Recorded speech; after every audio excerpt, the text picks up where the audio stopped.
ऐसा लगता है कि कलयुग अपने चरम पर है और पाप का घड़ा भरने ही वाला है। पैसे और पावर की भूख ने इंसान को इस कदर अपना गुलाम बना लिया है कि वो एक जिंदा इंसान को दफनाने में भी नहीं हिचकिचाता। इंसान और राक्षस में सिर्फ सोच का फर्क होता है। राक्षस को भी यही लगता है कि वो जो कर रहा है एकदम सही है। नमस्कार, मैं सीनियर इंस्पेक्टर रंजीत ठाकुर और क्राइम पेट्रोल दस्तक में आपका स्वागत है। ये जो केस मैं आपको दिखाने जा रहा हूँ वो तब का है जब मैं बिहार के छपरा जिले के एक छोटे से गांव में पोस्टेड था। पुलिस वाला होने के बावजूद इस केस ने मुझे डिस्टर्ब कर दिया था, क्योंकि इस केस में तीन जुर्म हुए थे और हर पहले जुर्म से दूसरे का सच ज़्यादा भयानक था।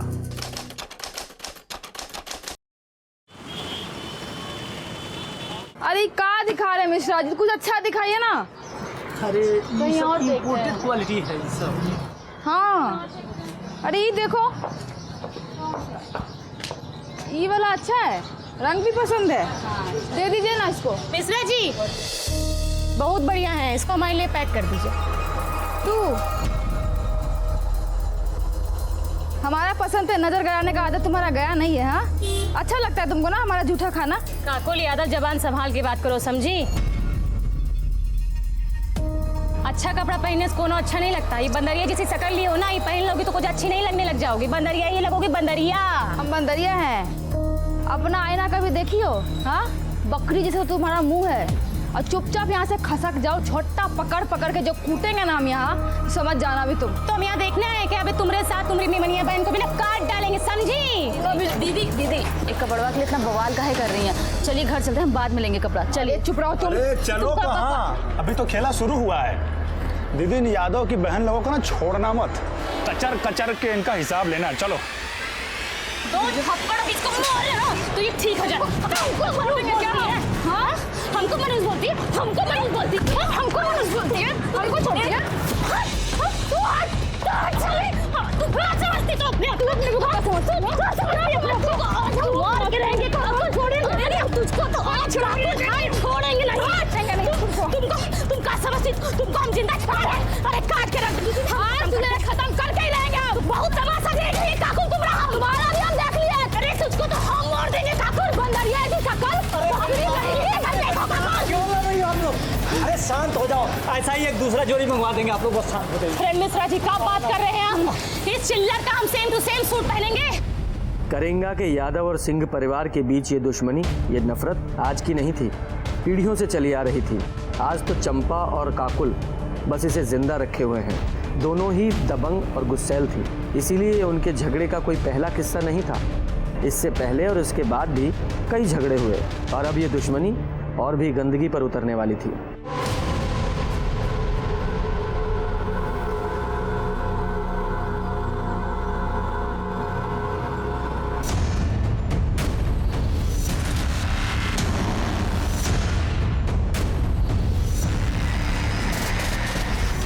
अम्मा उस साली काकुल सरपंच के लिए फॉर्म भरी है। हम चाहते थे कि पिताजी के बाद तुमको सरपंच के लिए खड़ा करेंगे, पर हमको पता है कि उस साली काकुल तुमको कहीं टिकने नहीं देगी। यही मारे अम्मा हम सोच रहे हैं कि इस बार इलेक्शन के लिए हम खड़ा होंगे। उसका सारा जमानत हम जब्त करा लेंगे। ऐसी हार हरवाएंगे ना तुमको कि मुंह दिखाने के लायक नहीं रह जाओगी काकुल तुम।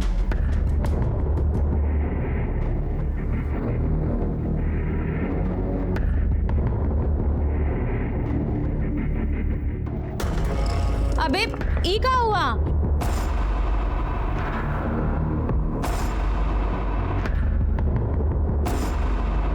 देखो दीदी, हमारा दिमाग पहले से बहुत खराब, ज्यादा बकैती करके ना और ज्यादा चौपट मत करो। अरे बस घर ही में शेर बने रहना, बाहर तो तुमसे मच्छर भी नहीं मारा जाता। क्या हुआ ये सब बताओ, कैसे हुआ है? अरे वो रास्ते में काकोलिया मिल गई थी।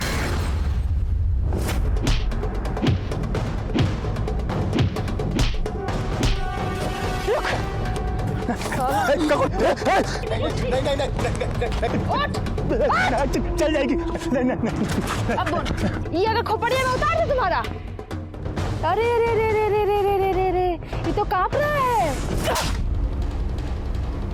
एक और मार इसको, हमारी तरफ से नामर्द कहीं का। तू काकुलिया तुमको डांटी और तुम पैजामा में मुंह दिए। अबे सिंह परिवार का मर्द हो। अरे हम क्या करते दीदी, उसके हाथ में तमंचा था।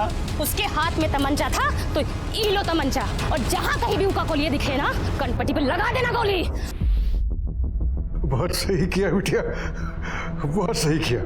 हमको नाज है तुम्हारी दबंगई पे। अरे बेटा नहीं हुआ तो क्या हुआ, हमेशा की तरह सरपंच का इलेक्शन यादव परिवार से ही जीतेगा और वो तुम होगी। अरे बाबूजी आपका आशीर्वाद रहा ना तो इस बार पक्का बनेंगे। हमारा आशीर्वाद तो हमेशा ही रहेगा। और इलेक्शन में खड़ा होने के लिए कोई नॉमिनेशन फॉर्म भी तो भरना पड़ेगा ना। वही भर के तो वापस आ रहे थे कि देखे रवि इसको छेड़ रहा है। देखिए ना, पॉइंट वे में मुतवा दिए उसको, देखिए। दीदी, हमको अभी भी लगता है कि आपको रवि को इतना बेइज्जत नहीं करना चाहिए था। अरे थोड़ा सा वार्निंग देके छोड़ देती, सब वहीं खत्म हो जाता। अब पता नहीं वो चंपा बदला लेने के लिए क्या क्या करेगी। तुम पगला गई हो का? वो चंपा कुछ करेगी और हम यहाँ घर में मुंह पे टेप साट के बैठे रहेंगे। दीदी हम ये नहीं तुम जाकर चुपचाप पढ़ो। अरे गीता, इतना काहे डरती हो? हमने बहन को देख, इससे कुछ सीख।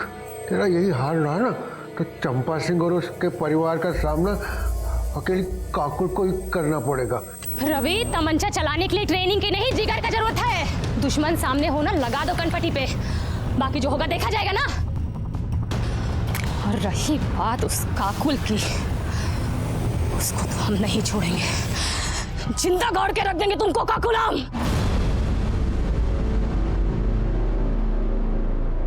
किसे बनाए? आज हम बहुत ही खुश थे बाबूजी, इसलिए बनाए हैं। नहीं तो रोज तो गीता के हाथ का फीका खाना ही खाना पड़ता है आपको। ये लीजिए।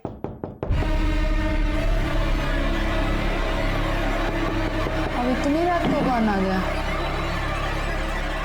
ए डरपोक, दरवाजा इधर है, जाके खोल। नहीं दीदी, हम नहीं खोलेंगे। हमको पक्का पता है चंपा है, अपने भाई का बदला लेने आई है। हम नहीं खोलेंगे। हम यहाँ बैठे हुए हैं ना, जाके खोल। बाबूजी बोलो ना दीदी को, हम नहीं। जा, ये लीजिए। कौन है? कौन कौन?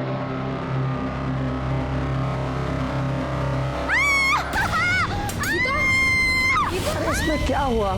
अगर तुमने 10 फॉर्म भरे और उनमें से किसी में कुछ नहीं हुआ है, ठीक है, टेंशन मत लो। गीता पढ़ा करो, उसमें साफ लिखा है कि कर्म करो, फल की चिंता बिल्कुल मत करो। हमारी बात सुनिए। अरे आप अंदर ऐसे नहीं जा सकते, हमारी बात नहीं करते हैं। शांत, क्या हुआ? क्या कंप्लेन है आपकी? हमारी बहन गीता पर एसिड फेंका गया है। उसका पूरा चेहरा ना एकदम जल के लाल हो गया है। हमको पता ही चंपा करवाई है। अगर आप कुछ करते हैं ना तो ठीक है, नहीं तो उसको तो हम जान से मार ही देंगे। देखिए देखिए, शांत रहिए और तमीज में भी। ये पुलिस स्टेशन है, तुम्हारा मोहल्ला नहीं है। आप ना हमको जानते नहीं है, इसलिए अपना जो ज्ञान दे रहे हैं ना, देना बंद कीजिए। अरे चुप रहिए। विजय, आप शांत हो जाइए, बैठिए और पानी पीजिए। हमको कोई पानी वानी नहीं पीना है। लीजिए, हम बैठ गए, बोलिए। तो तुमने कहा है कि चंपा ने तुम्हारी बहन पर एसिड अटैक करवाया है। उसकी क्या दुश्मनी है तुम्हारी बहन से या तुमसे?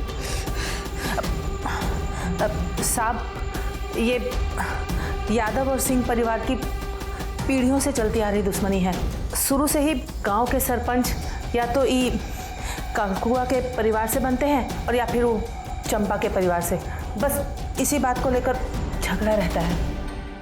काकी, ये भी तो बताओ ना, सिंह परिवार का एक भी सरपंच आज तक गांव वालों के लिए कुछ नहीं किया।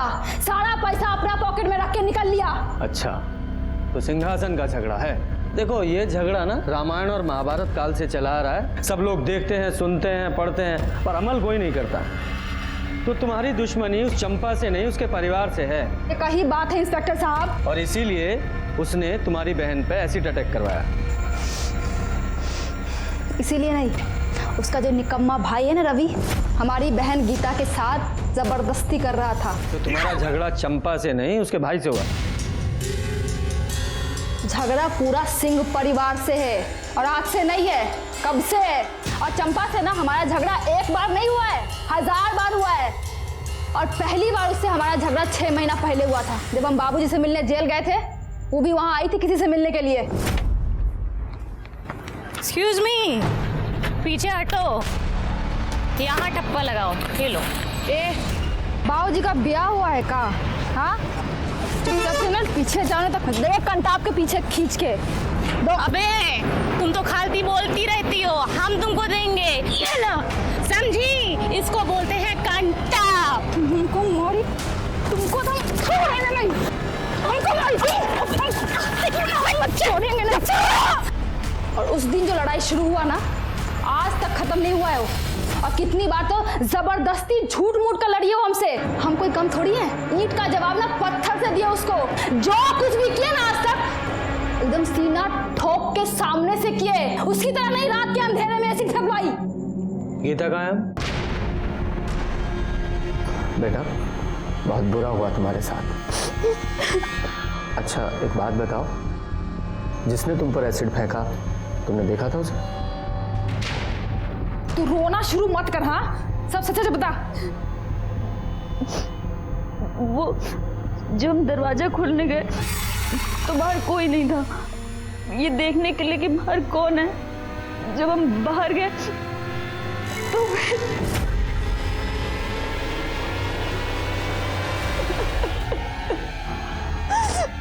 भाग गए सबके सब साले। अगर पकड़े जाते ना तो उनको जिंदा नहीं जलाया होता तो काकुल हमारा नाम नहीं। और छोड़ने वाले तो हम उसको ऐसे भी नहीं है। चुप हो जा तू। इस समय गीता को तुम्हारी ज्यादा जरूरत है, और कानून अपने हाथ में ना ले तो ज्यादा बेहतर होगा, वरना आप खुद मुसीबत में आ सकती हैं। और रही बात चंपा की, तो उसे हम बात करेंगे, समझी?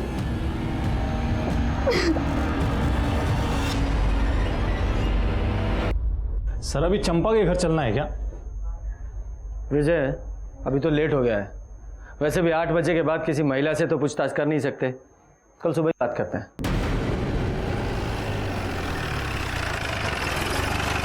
सर गीता की फॉरेंसिक रिपोर्ट। सर रिपोर्ट के मुताबिक गीता पर एसिड फेंका गया था। एसिड कहां से आया था और किसने फेंका था यह अभी तक पता नहीं चल पाया है। और सर काकुल के पड़ोसियों का कहना है कि उन्होंने एक आदमी को भागते हुए देखा था, लेकिन उसका चेहरा नहीं देख पाए थे क्योंकि उसने अपने चेहरे पर गमछा बांधा हुआ था। कोई क्लू ही नहीं मिल रहा है। और ये चंपा और काकुल एक दूसरे से इतनी नफरत करती हैं, ऐसा लगता है कि पूरे गांव को जलाकर राख कर देंगी। हमको तो ये समझ में नहीं आ रहा है कि हम आपसे बात क्या करें भाई। सभी कुछ तो साफ साफ दिख रहा है ना कि गांव का चुनाव नजदीक है, और गांव के लोगों का सहानुभूति पाने के लिए वो ककुलिया खुद अपनी बहनी पे तेजाब फेंकवाई है और इल्जाम हम पे लगा दी है, ताकि गांव के लोगों का वोट उसको मिले, हमको नहीं। सर वो कुछ भी बकैती काटी और आप आगे मुंह उठा के हमसे बात करने के लिए, गजब है। हम सिर्फ अपनी ड्यूटी कर रहे हैं, आपसे कुछ सवाल पूछने हैं। आप हमसे कुछ सवाल नहीं, बहुत सवाल पूछिए, लेकिन पहले एक महिला पुलिसकर्मी आप अपने साथ लेकर आइए।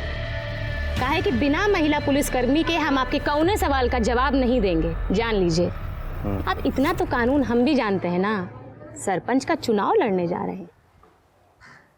थाने से महिला कांस्टेबल बुलाओ। जी सर। सर महिला कांस्टेबल आ गई है।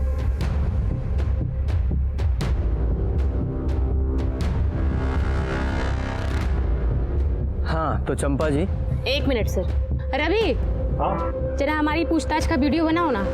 अब इनका कौनो भरोसा, हमरे बयान को कुछ तोड़ मरोड़ कर पेश कर देंगे, हमरी तो लंका लग जाएगी, है ना? आओ। हाँ दीदी रुको, ये पकड़ो अम्मा। तो हो गई तैयारी? जी दरोगा जी। सवाल पूछे? हाँ हाँ पूछिए पूछिए। जब गीता पर एसिड फेंका गया तो आप कहाँ थी? हम अपने घर में थे, खाना खा रहे थे। हमारी अम्मा और भैया से पूछ लीजिए। गीता पर एसिड किसने फेंका? हमको कैसे पता होगा किसने, काहे, क्यों एसिड फेंका? गजब बात कर रहे हैं। आपको नहीं पता, लेकिन आपको कोई अंदाजा है? नहीं हो सकता है कि काकुल और गीता से किसी का झगड़ा हुआ हो, या फिर गीता के साथ किसी ने बदतमीजी की हो और बदला लेने के लिए एसिड फेंक दिया गया। देखिए सर, घुमा फिरा के बात करना हमको आता नहीं। अगर हमरे खिलाफ कोनो सबूत है ना तो उसको पेश करिए। अब ऐसा तो नहीं है कि काकुल कुछ भी बोलेगी और हम मान लेंगे। वो कहेगी हम अपराधी हैं, तुम अपराधी हैं, और आप चले आएंगे, उसकी बात सुन के हमको हथकड़ी लगाने आ गए हमको। देखिए, आप सर से तमीज से बात कीजिए, वरना क्या जबरदस्ती कबूल करवाओगे? हैं? हम जानते थे तुम लोग ऐसा ही करोगे, यही मारे हम वीडियो निकलवा रहे हैं। देखो ऐसा है, तुम लोग से निपटना तुमको बहुत अच्छे से आता है, और रही बात उस काकुल की, उसको तो हम देख लेंगे।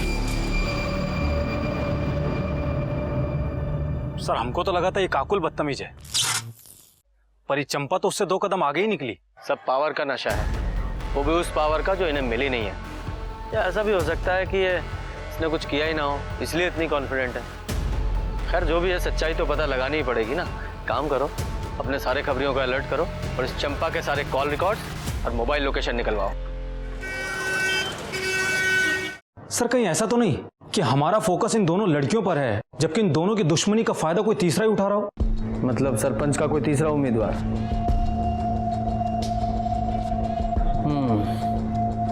पॉसिबल तो है। चेक करो कोई ऐसा एंगल है क्या। Yes sir. और सर चंपा के बारे में एक इन्फॉर्मेशन मिली है। सर 6 महीने पहले चंपा ने एक रिपोर्ट लिखवाई थी कि उसके साथ में रेप हुआ है। रेप एक्यूज्ड का नाम संजय झा है, और सर संजय झा भी जेल के अंदर है और उसका ट्रायल शुरू होने वाला है। और सर ये संजय झा कोई और नहीं बल्कि काकुल का बॉयफ्रेंड है।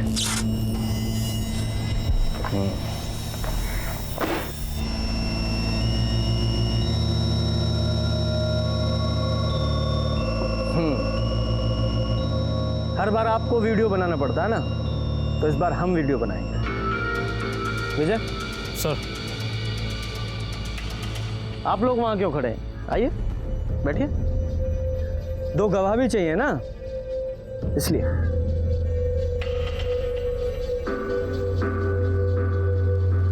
अरे हाँ, आपको कुछ और भी चाहिए होता है ना, लेडी कांस्टेबल। मैडम आप भी आइए फ्रेम में। विजय सब है ना फ्रेम में? हाँ सर, सबके सब फ्रेम में है। सब ठीक है?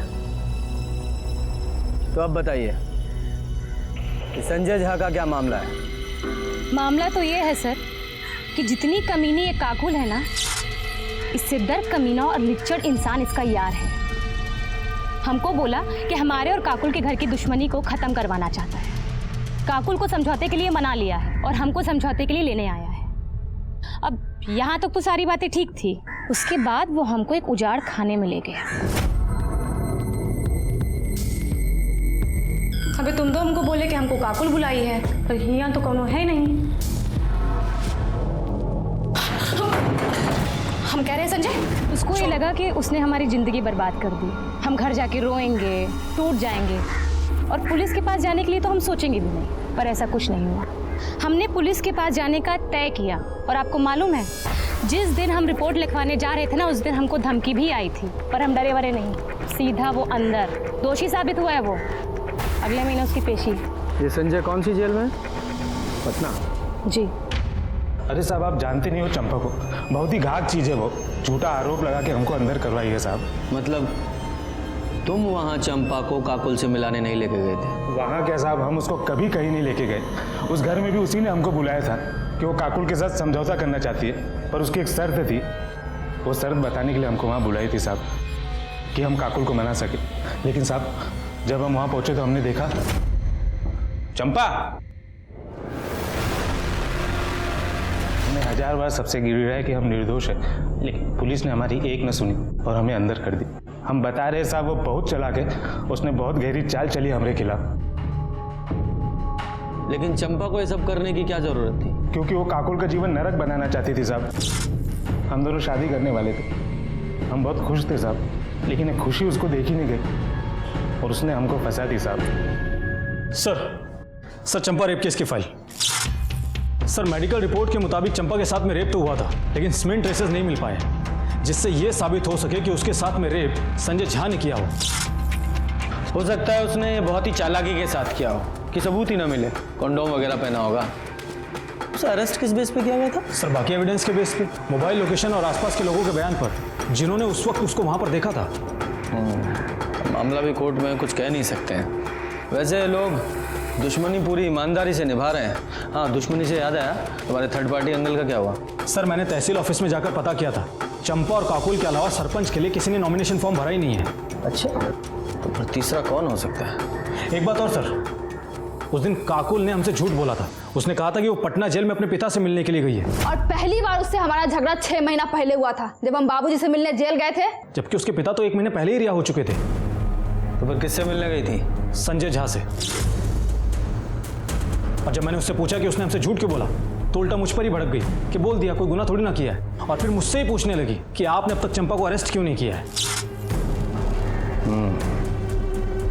कुछ ज्यादा ही जानकारी और अकड़ है इन लोगों में। आज सबूत नहीं है हमारे पास, वरना अकड़ तो ढीली कर देते इनकी।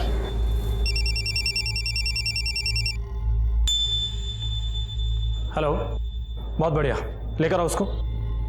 सर, लगता है सबूत मिल गया हमको। चलो साहब आ गए, चल। सर ये मनोज महतो है।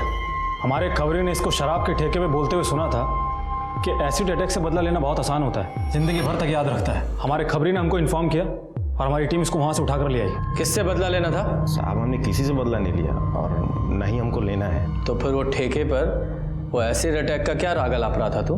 साहब वो तो ऐसे ही 3-4 लोग बैठे थे, तो उनके बीच में कॉलर टाइट करने के लिए ऐसे बोल दिए साहब। हंसी में कुछ किए नहीं है। गीता पे एसिड अटैक क्यों किया था? कौन गीता साहब? इसका नशा ऐसे नहीं उतरेगा, अपने तरीके से को बुलवाओ। सब याद आ गया साहब, याद आ गया साहब। 10,000 रुपया मिला था हमको। ऑफर किसने दिया था? वो चंपा सिंह ने साहब। तो ये चंपा ने गीता पे अटैक क्यों करवाया? वो साहब हमको नहीं मालूम है, हम तो सिर्फ पैसा के लिए काम किए हैं। हम तो काकुल पे एसिड फेंकने गए थे, लेकिन गीता बाहर आ गई और रात के अंधेरे में समझ में नहीं आया, तो उसी पे फेंक के भाग गए। 7 बजे गए थे ना? नहीं साहब, 9 बजे। तेरे साथ और कौन था? कोई नहीं था साहब, हम अकेले थे। और एसिड किसने दिया था? चंपा ने? नहीं साहब, हम खुद जुगाड़ किए थे। कैसे? साहब हम बिलालपुर के हैं ना, वहीं एक केमिकल फैक्ट्री में काम करते हैं, तो वहीं से थोड़ा सा चुरा लिए थे। अच्छा। कमला, तुम घर का काम संभालो, हम पुलिस स्टेशन होकर आते हैं। अरे रवि बेटा जल्दी आओ, गाड़ी निकालो। हाँ मैं बस गाड़ी बांध रहे हैं, चलो।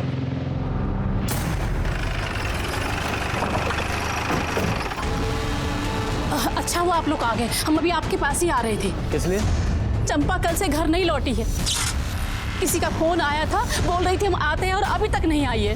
किसका फोन आया था? पता नहीं किसका आया था, हमको तो बड़ी चिंता हो रही है। जाओ पूरे घर की तलाशी लो। सर, अरे तलाशी सर, कुछ नहीं मिलेगा, हम कह रहे हैं, हमारा यकीन कीजिए ना। कैसे यकीन करें? क्या पता फोन का बहाना बना रहे हो आप लोग और वो घर में छुपा के रखा उसको। भेजा, चंपा को फोन लगाओ।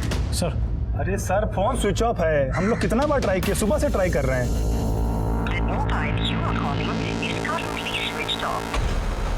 सर फोन तो स्विच ऑफ आ रहा है। हम बोले थे ना सर आपको। सर पूरा घर ढूंढ लिया पर चंपा कहीं नहीं मिली।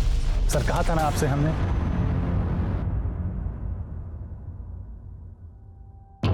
आखिरी बार पूछ रहे हैं, बता दो कि चंपा कहाँ है, वरना उसके साथ साथ तुम दोनों भी अंदर जाओगे।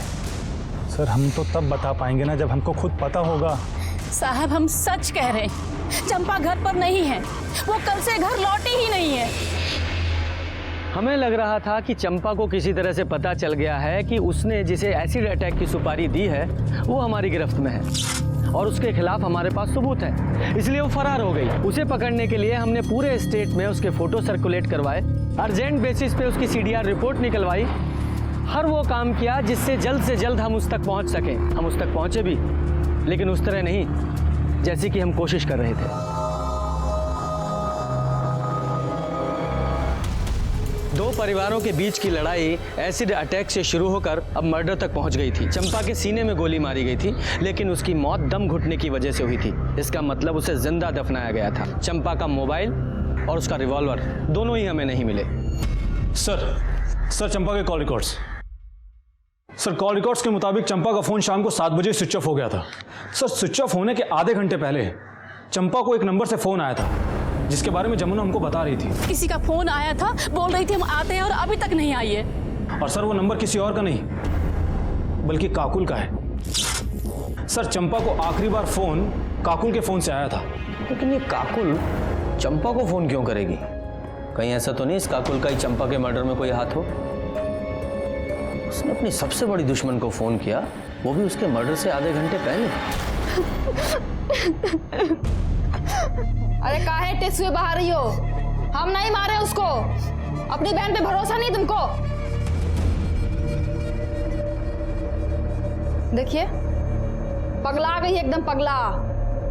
इसको लगता है कि चंपा को हम मारे हैं। वैसे ही नहीं, हमें भी ऐसा ही लगता है।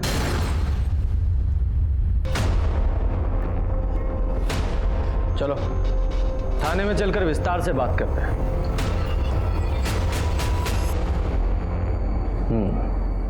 चंपा के मर्डर से आधा घंटा पहले तुमने उसे कॉल किया था, उसके बाद वो अपने घर से निकली थी, उसके बाद वापस नहीं लौटी। ऐसा क्यों? वापस आने का हमको नहीं मालूम। कॉल हम किए थे कि दुश्मनी खत्म करते हैं, वो भी मान गई थी। बोले मिलकर बात करते हैं, इसलिए पानी टंकी के पास बुलाए थे। तो मुलाकात हुई? बात अकेले आने का हुआ था। हम पहुंच गए थे, 8 बजे तक इंतजार किए, आई नहीं। फोन भी किए, फोन ऑफ था। सोचे महारानी का मूड बदल गया होगा, तो हम भी वापस अस्पताल चले गए गीता के पास। अपने घर वापस आ गए हम। सुबह पता चला कि कोई उसको मार के ना गाड़ दिया है।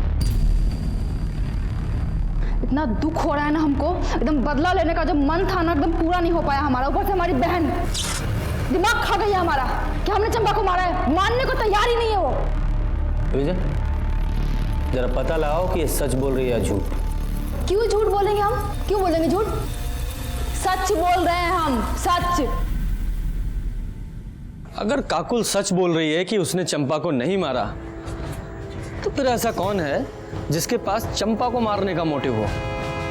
सर काकुल के कॉल रिकॉर्ड्स के हिसाब से तो वो सच ही बोल रही है, क्योंकि उसके मोबाइल लोकेशन में साफ दिख रहा है कि वो शाम को 7 बजे हॉस्पिटल से पानी की टंकी के लिए निकली ज़रूर थी और 7:15 से 8 बजे तक वो वहीं पर ही थी। उसके बाद में हॉस्पिटल आ गई थी। और सर वो क्राइम स्पॉट के पास में भी नहीं गई जहां पर हमको चंपा की लाश मिली थी। और तभी हमें एक बड़ी लीड मिली। छपरा से 50 किलोमीटर दूर किसी केमिस्ट ने एक आदमी को बड़ी मात्रा में एसिड बेचा था, वो भी गीता के एसिड अटैक से 1 दिन पहले। इतनी खबर मिलते ही हमने उस आदमी को उठा लिया।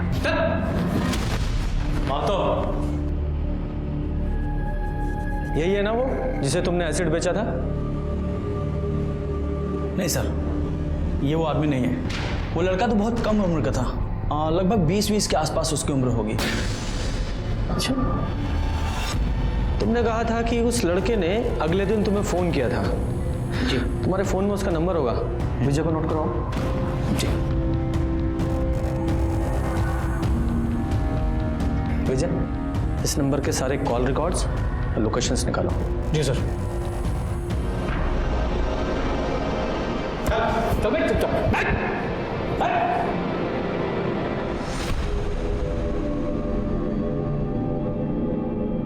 सर केमिस्ट ने एसिड खरीदने वाले जिस लड़के का नंबर दिया था उसका फोन तो स्विच ऑफ आ रहा है।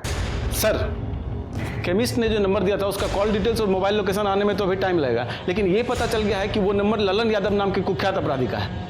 और सर उसका एड्रेस भी पता चल गया है सर। विजय, जब तक CDR रिपोर्ट नहीं आती ना, तब तक इस लल्लन यादव के घर पे जाके चेक करो मिलता है कि नहीं। ललन घर पे नहीं है साहब, हम उनकी पत्नी है। हमको बताइए ना क्या बात है। अच्छा लल्लन घर से कब गया था? 10-12 दिन हो गए साहब, एक फ़ोन भी नहीं आया। हम तो खुद ही परेशान हैं। सर लल्लन अपने घर पर नहीं मिला है, लेकिन हमने अपना एक कांस्टेबल 24 घंटे सिविल में नजर रखने के लिए तैनात कर दिया है। शायद अपने बीवी बच्चे से मिलने के लिए आए और फिर हमारे हाथ लग जाए। ये लल्लन अपने घर जब आएगा तब आएगा, लेकिन उसके कॉल डिटेल्स आ गए। ये देखो, इस लल्लन यादव का फोन गीता के एसिड अटैक से अगले दिन से ही, यानी कि 17 तारीख से ही बंद था। उसने चंपा से कभी भी बात नहीं की थी। एसिड अटैक के 2 दिन पहले से जिस नंबर से लल्लन की सबसे ज्यादा बात हुई है वह गीता यादव का। क्या सर गीता अपने ऊपर एसिड अटैक क्यों करवाएगी? तो मनोज अब तक हमसे झूठ बोल रहा था कि चंपा ने उसे एसिड अटैक की सुपारी दी थी। अब कॉल रिकॉर्ड से तो ऐसा ही लग रहा है। अब मुझे समझ में आ रहा है कि जब हम केमिस्ट को मनोज से मिलवाने लेकर गए थे तो मनोज की हालत क्यों खराब हो गई थी? सच बोल, सच। साहब हमको बिल्कुल समझ में नहीं आ रहा है कि आप क्या पूछ रहे हैं साहब। अच्छा, समझ में नहीं आ रहा है। ठीक है, तो हम तेरी मदद करते हैं। दोबारा पूछते हैं, गीता पर एसिड अटैक तूने किया था? हाँ साहब। कितने बजे? 9:15 बजे। नहीं, 9 बजे या 9:15 बजे? 9:15 बजे साहब। सर ये झूठ बोल रहा है, इसने अपनी स्टेटमेंट में 9 बजे का टाइम लिखवाया। ठीक है, इतना चला लेते हैं, 15 मिनट चलता है ना? तो वो एसिड तू कहाँ से लेकर आया था? बताया तो था आपको कि जिस कंपनी में काम करता था वहीं से लेकर आया था साहब। फैक्ट्री का नाम बोल। प्रीमियर केमिकल साहब। प्रीमियर केमिकल राजीव पासवान की फैक्ट्री है ना वो? मेरे को कैसे मालूम साहब, मजदूर आदमी हूँ साहब, मालिक हम लोगों से मिलता थोड़ी है साहब। फैक्ट्री मालिक से मैंने बात की और उसने हमसे कहा है कि उसकी फैक्ट्री में एसिड का कोई काम नहीं है। नीचे रख, अब सच बोल वरना।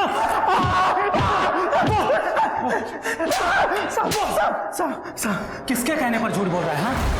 हाँ बता रहे साहब, बता रहे।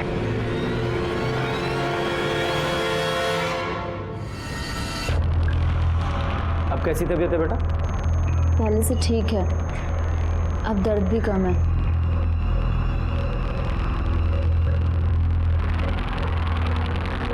ये फोन तुम्हारा है? हाँ।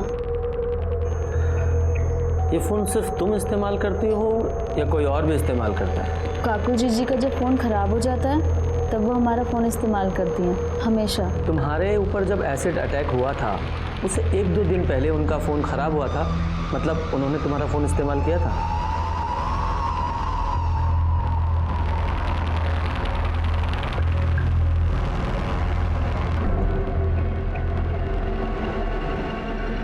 सुनो,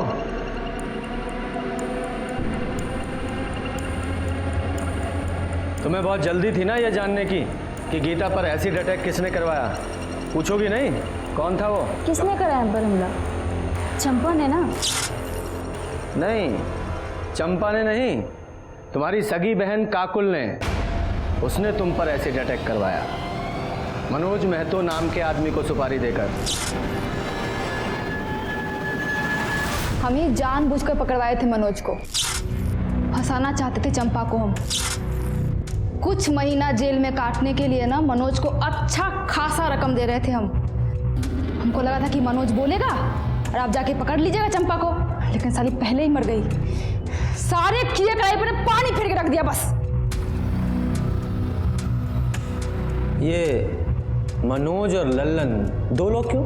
मनोज अपराधी प्रवृत्ति का नहीं था, हमको पता था कि वो नहीं करेगा, और लल्लन जेल जाने को तैयार नहीं था। तो हम मनोज को मनाए चंपा को फंसाने के लिए और लल्लन को गीता पर एसिड फेंकने के लिए। वो जो प्रिंसिपल वाला लेटर था ना, वो भी हम ही लेके आए थे और गीता के फोन से लगातार बात कर रहे थे उससे। उस दिन भी हमने ही कॉल किया था एसिड फेंकने के लिए। अपनी सगी बहन को तुमने एसिड फेंकवाया, उसका ये हाल किया सिर्फ चंपा से बदला लेने के लिए? असल कारण ना चंपा को जेल भेजना नहीं था, संजय को बाहर निकालना था। हम सोचे थे कि चंपा को गीता के एसिड वाले केस में फंसाएंगे और फिर उसके साथ एक सौदा करेंगे। तुमको करना क्या है कि जो कोर्ट में जज साहब के सामने ये बोलना है कि तुम हमसे बदला लेने के लिए संजय को बलात्कार वाला केस में फंसाई हो, ठीक है? और उसके बदला में फिर हम सोचेंगे कि गीता वाला जो केस है ना हम वापस ले लें। तो क्या कहती हो? ठीक है, हम मिलके बात करते हैं। हाँ, अभी मिलते हैं। वो पुराना पानी का जो टंकी है वहाँ पे। ठीक है। संजय झा ने वाकई चंपा का रेप किया था? हमारे कहने पे किया था वो, हम ही करवाए थे। मानसिक रूप से ना उसको एकदम तोड़ना चाहते थे हम, उसकी भावनाओं को ठेस पहुंचाना चाहते थे ताकि दोबारा हमारे सामने खड़े होने की ना उसकी हिम्मत नहीं हो। लेकिन हुआ क्या? हमने सोचा था कि पुलिस के पास नहीं जाएगी, लेकिन वो गई और संजय को जेल हो गया। हमको तो छुड़वाना था ना, हमारी वजह से गया था वो जेल। उसको तो बाहर निकाल नहीं पाई, अब खुद अंदर जा रही। संजय और अपनी सगी बहन की जिंदगी बर्बाद करके अब जेल में बैठ के लड़ना चुनाव। लेके जाओ इसे। एक मिनट सर। हेलो, ठीक है। सर ललन को अरेस्ट कर लिया है और उसने इस बात को कबूल कर लिया है कि काकुल ने ही गीता पर एसिड अटैक की सुपारी दी थी। Very good. एसिड अटैक का केस तो सॉल्व हो गया, लेकिन मर्डर केस सॉल्व होना अभी बाकी था। तभी हमें एक बड़ी लीड मिली। जिस कट्टे से चंपा को गोली मारी गई थी उसके सप्लायर को हमने ढूंढ लिया था, जिसने हिस्ट्री शीटर भोला पांडे का नाम हमें बताया था।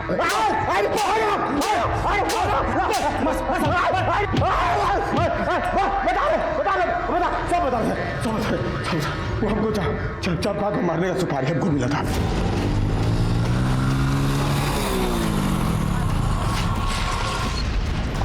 क्या कर रहे हैं बे? चंपा की गन और उसका फोन कहाँ है?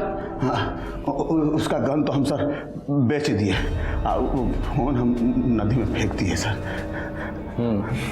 सुपारी किसने दी थी? सुपारी हमको कृष्णचंद झा। कौन कृष्णचंद झा? सर किशन चंद झा तो संजय झा का बाप है, वही है ना?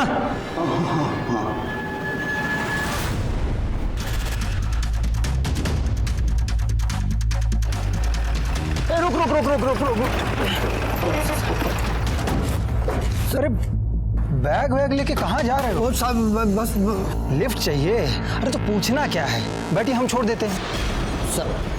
साहब ये चंपा ना झूठ बोल के हमारे बेटे को फंसाई थी। ये शैतान हमरे संग जोर जबरदस्ती किया है। हम बहुत कोशिश की है, बहुत विनती की उससे, मगर केस वापस नहीं ली वो।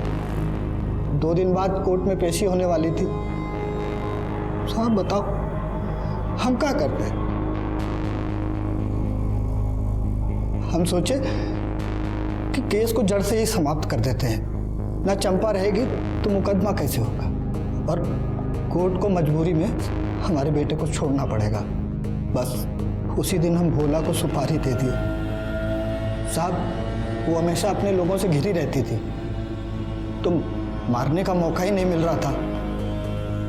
तो वो 21 तारीख को अकेले पानी की टंकी के पास जा रही थी, तो हम नहीं, तुम्हें कैसे पता चला कि वो पानी की टंकी के पास अकेली जा रही है? काकुल बोली थी साहब।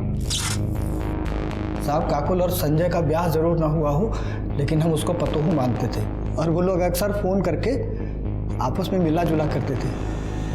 वही बोली थी कि चंपा से सुलह करने जा रही। काकुल ने उसे अकेले बुलाया। हम समझ गए साहब कि इससे अच्छा मौका नहीं मिलेगा। हम भी खूब उकसाए उसको, बोले कि सुलह कर लेनी चाहिए। तो भोला को बोले तो भोला गया। शुरू से ही विक्टिम दिखाई देने वाली काकुल अपराधी निकली, और अपराधी दिखाई देने वाली चंपा। केस में चंपा और गीता दोनों को ही जुर्म की दस्तक मिली थी, लेकिन चंपा ने इसे अनदेखा किया या फिर कम करके आंका, और गीता वो देखकर भी बच नहीं पाई। जैसे कि महाभारत में देखने को मिलता है कि दुर्योधन की एक नाजायज जिद इतने बड़े युद्ध का कारण बनी कि मानो पूरा युग समाप्त हो गया। इसी तरह से इन दोनों परिवारों की झूठी खानदानी परंपरा की वजह से काकुल, चंपा, गीता, संजय झा और उसके पिता का जीवन बर्बाद हो गया। जब भी खुद पर अहंकार और दूसरों को नीचा दिखाई देने की होड़ हावी होती दिखाई दे, संभल जाएं। ये जुर्म की दस्तक हो सकती है, इसे अनदेखा ना करें। इसी के साथ मैं सीनियर इंस्पेक्टर रंजीत ठाकुर आपसे विदा लेता हूँ। फिर आऊँगा एक नया केस लेकर। तब तक देखते रहिए क्राइम पेट्रोल दस्तक। मकसद बताना नहीं, बचाना है। जय हिंद।